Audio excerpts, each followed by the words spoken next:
Meron naman akong mai-share sa inyo na DIY kung paano palitan itong, cover ng aming table. So, ang tawag nito is fixed adhesive. So, madali lang siyang ikabit at, ididikit lang at, bubughan ng, hair blower para mas lalo siyang kumapit. So, ayan yung kulay maganda. So, ito yung original color, medyo darker. So, yung ipapalit ng wife ko is medyo brighter.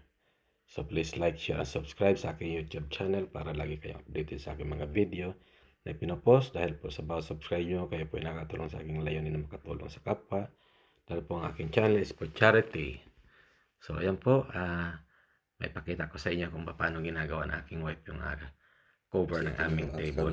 So ayan na yung outcome niya. Maliwanag, parang kahoy siya. Linday. So at least na-share ko naman sa inyo kung paano mag-DIY ng mga cover diyan sa table ng kitchen. Bago na siya. So, mag-research lang kayo sa YouTube kasi marami siyang klase na adhesive. Lumiwanag siya. So, ayan. Ang ganda ng kulay. Maliwanag. Bagong-bago na naman. Pati yung placement namin sa table, instead na bumili kami ng bago, ayan, tinutuklap niya lang at papalitan ng kulay. So, instead na bumili kayo, bilhin na lang kayo ng adhesive at palitan ng cover. Mas makakatipid. So, ito yung ginagawa ng wife ko. Yan. Pag nadikit niya, tinutulak habang inihila yung ilalim. Para ma-smooth siya. Wala siyang lukot-lukot. Ayan lang. Finish na.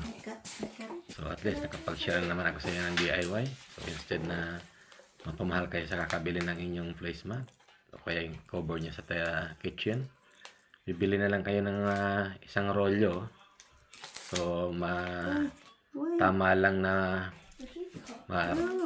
takpan niya yung ano niya sa kitchen. Tapos yung tira, pwede niya gamitin sa placemat. Kung gumagamit kayo ng placemat. So, kung table lang naman, so, mas kung gusto niyo palitan madalas, kung nagsasawa na kayo sa kulay, ito lang gagawin niyo, bibili lang kayo ng cover at ididikit lang. So as long na meron kayong hair blower para kasi mas kumapit. Pwede namang walang hair blower kaso nagtutuklap siya. So, kahit na ayan pag itinutulak siya ng para smooth siya.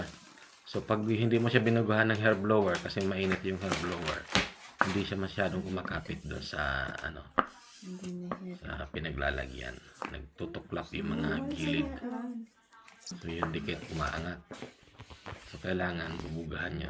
So yan ilan lang yung placemat namin na kinapitan niya. Nasa 8 yata ito. Ayan. Virtual nakalagay. Tinabas niya na para dikit na mga dikit. Ayan. Luwar.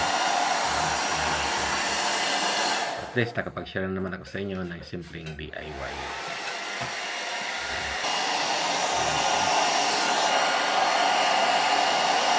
Simple and easy.